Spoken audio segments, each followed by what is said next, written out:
Welcome back to a new episode of Geekiest of the Geeks. This week I'm taking a look at Warheart, the new novel by Terry Goodkind. Let's go.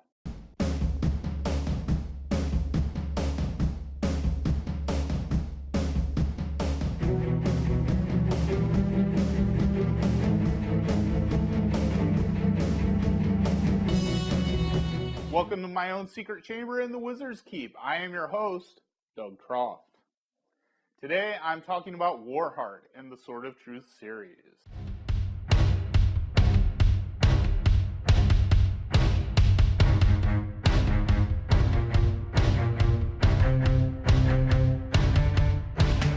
I'm going to try and keep this review as spoiler-free as possible, but I will assume that you've read every other book up through Severed Souls. The Sword of Truth series is 11 books long, running from Wizard's First Rule through Confessor.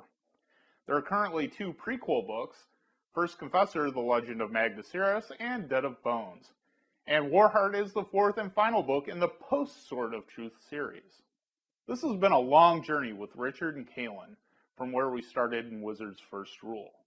There's been a lot of my favorite characters that didn't make it to the end of the series. Warheart opens with Richard's funeral as he lays on his funeral bier with Kaelin in mourning for him. And there's still another major character's death to come in the first half of the book.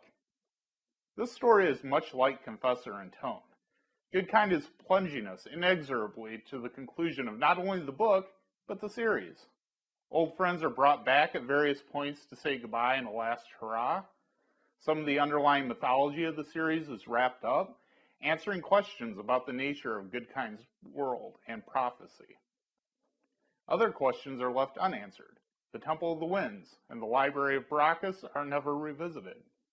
At the end of the series, there's a quick wrap-up, and readers are left not knowing what might come next for the characters, although Goodkind's ancillary novel, The Law of Nines, gives us some hints as to that.